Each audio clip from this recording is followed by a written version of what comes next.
From the Smith Center in Chapel Hill, this is Three Things from Tar Heel Illustrated. The Tar Heels defeat American University 107-55 tonight. It was actually a 9-point game at the half, and the Tar Heels outscored the Eagles 64-21 in the second half. Actually, Carolina scored 84 points in the last 27 minutes of action. I'm flying solo here for you. Got everybody else doing other stuff. We got football tomorrow night. So it's just AJ. I'm going to dive into these three things right now. The first thing I want to get into is that second half for the Tar Heels. 43-34 at the half. In the second half, they just picked it up offensively, picked it up defensively. They were able to get a lot of baskets. It actually happened early. A couple of times they went into Jalen Washington in the first couple of minutes of the second half. He had a couple of buckets, doing the head punch and all that kind of stuff, the theatrics that Jalen does to inspire his teammates and get himself going.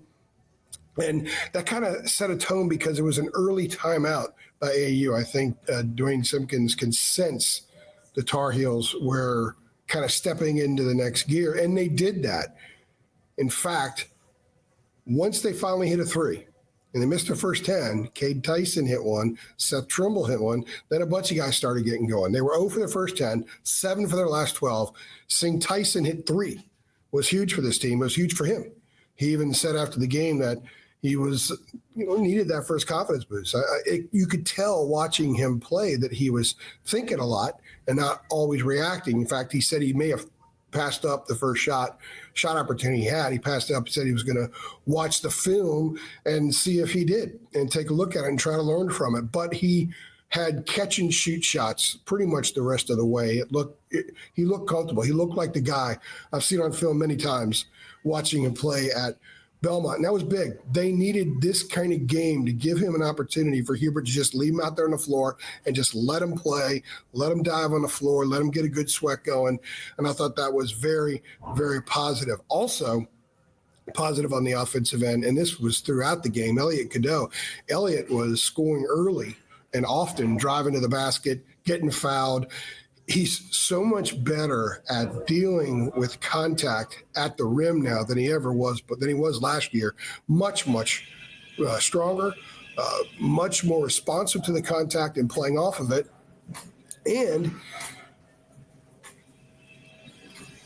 And we got people coming here to work and stuff, so I'm jumping through this pretty quickly.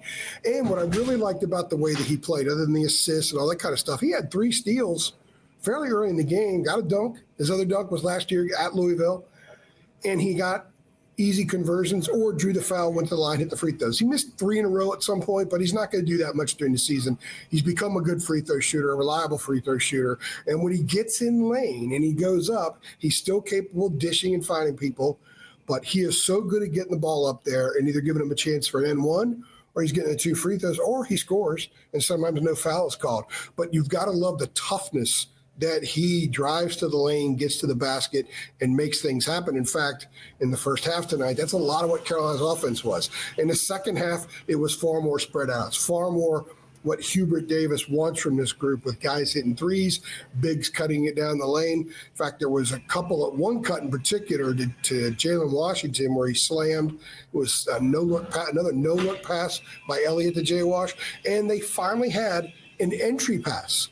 It was an actual entry pass into the post, and Jay Wash turned and scored. They probably wanted to see a little bit more of that, but we'll see how that evolves during the course of the year. When you score 107 points and you score 64 in the second half and you score 84 in a span of 27 minutes, not a whole lot to complain about. And I should add that American University came into this game, I know it's early in the year, but second slowest tempo in the country. And all the Tar Heels did was score 107 points. So Ellie had 18, Jalen Washington a career high 18. Ellie was one off tying his career high. He had 19 last year in a win at Miami. So all very, very positive. And by the way, RJ Davis hit a 3. I know he's struggling some. Hubert talked about that a little bit after the game.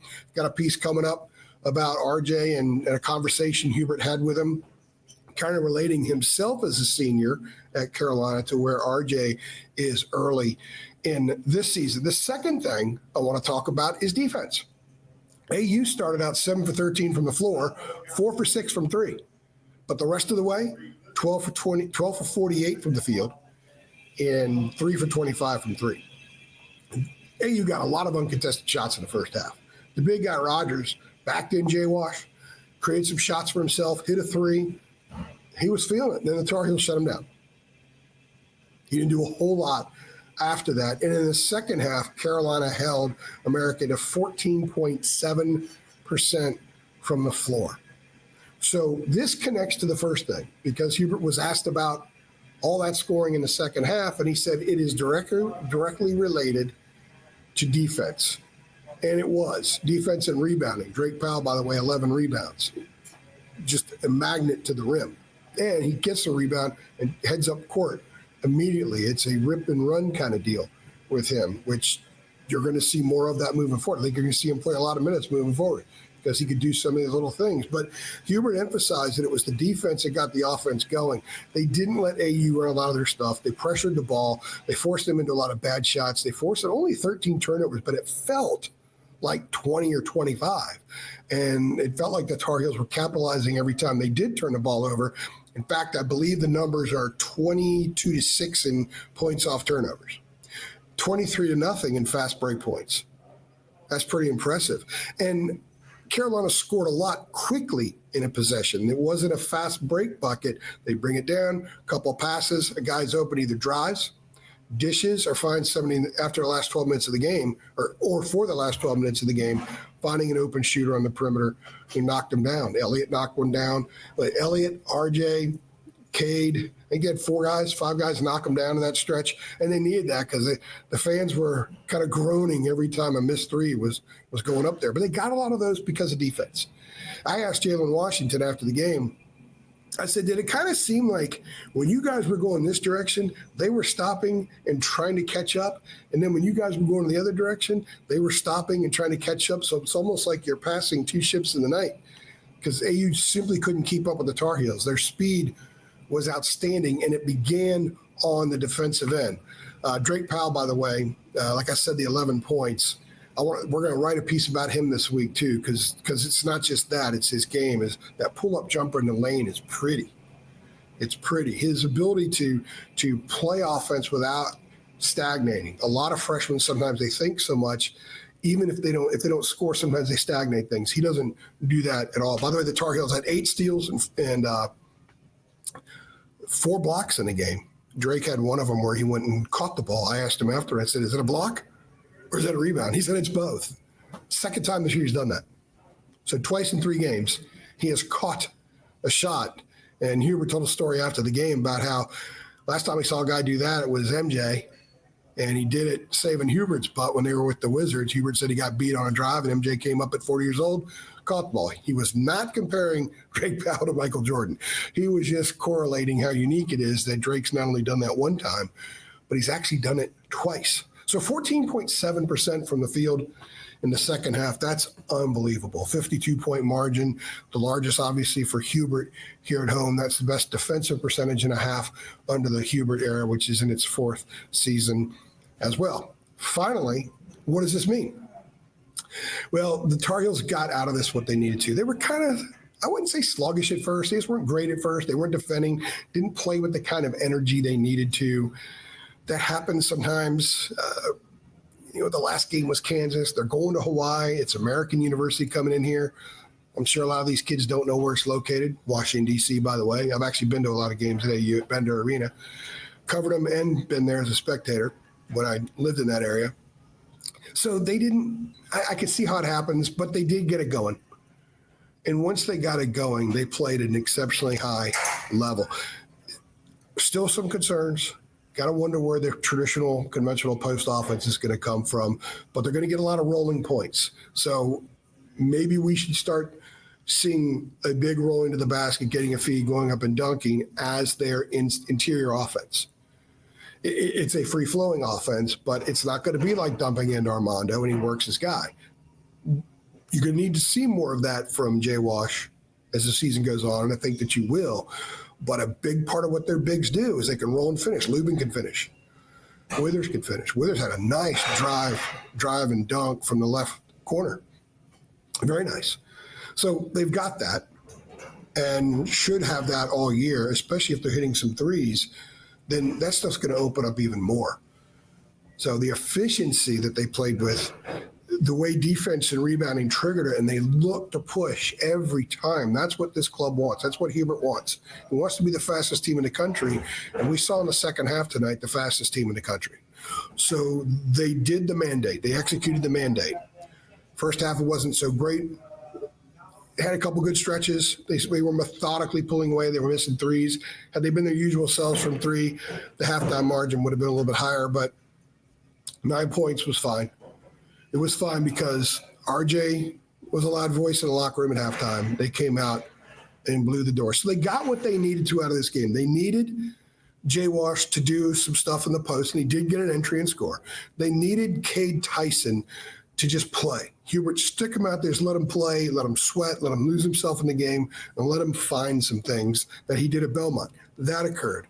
They needed to defend and keep defending even though the margin was growing, and they did that in the second half. That's the kind of thing that becomes who you are as the season goes on. And they needed a game in which a lot of different dudes had their little moments. Seth Trimble had his moment again. I thought RJ's drives were good.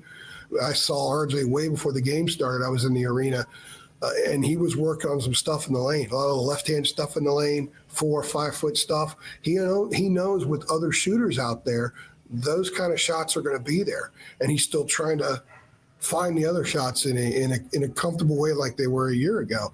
But you got to like how RJ has been pretty solid in the lane. He's committed to getting the ball in there himself and not just scoring at the rim, but getting that floater up and doing some other stuff. So, and he did hit a 3. I know he's not shooting well from three-point range, but he did hit one. His looks look good. The shots look good. They just didn't go in. It's a matter of time. They're going to start falling. I know it's only 3 games. We did something early in the week about it, 2 games in. Yeah, is there a reason for concern? The reason we did the piece is because a lot of people had reached out about it. So I looked at the numbers last year, first couple of weeks of the season, looked at the first week this year, and just did a piece on it. Talked to him in Lawrence, Kansas last week about some things. So now it's 3 games in. Is there a reason for concern? I don't think so. I don't think so because the way the other guys are scoring and the fact that they can score myriad ways takes a lot of pressure off of RJ from having to be that big time scorer out there. So he's going to learn to play with what he has right now, and he's going to learn to be more comfortable as the go-to, as the ACC Player of the Year go-to kind of guy, the kind of attention he's getting from other defenses. And if Tyson hits those shots and he could play some and help them and be a consistent contributor, and Elliott continues to shoot pretty well from the perimeter and they can get stuff from other guys, it's going to make it a little bit easier for RJ moving forward. Keep in mind, it's November 15th. March 15th is 5 months away. And March 15th is before the NCAA tournament even starts. It's that week. There's a long time, a lot of basketball left for this team to play. So what it means is lots of good stuff through the first 3 games. The last 2 second halves at Kansas and tonight, phenomenal. Absolutely phenomenal. Breathtaking in many respects. So we know a lot of that stuff's there. There are some things to improve. There's some things to build on. And with 4 games coming up in Hawaii, starting next Friday at Hawaii, University of Hawaii, then they got the 3 games in Maui. They're going to be very tough. We're going to learn a lot about this club. But remember, it's still early. We'll do pods. We'll do drops during the week. But remember, it's still early. Very, very early. Like I said, 5 months away until we're in NCAA tournament week. In fact, 5 months from now, March 15th is around then, I think, is when the first play-in games are. It's a long ways away, folks. Long ways away. But I would say Carolina fans are entertained tonight. You got your money's worth, and you got a team that's fun to watch. You got a team that's got a lot of growing to do. And what this means is this is a really good team, and it has a chance at being better than really good. Well, it's going to take some work, and it's going to take some time. If you like this video and you're thrilled about the Tar Heels scoring 107 points tonight, go ahead and click like. If you have not subscribed, go ahead and subscribe. Hit that notification bell so you get updates every time we upload a video. And tell your Carolina Tar Heel friends that we're here. Let them know we are here. Remember, we go where the Tar Heels go. I'm AJ. We appreciate you stopping by.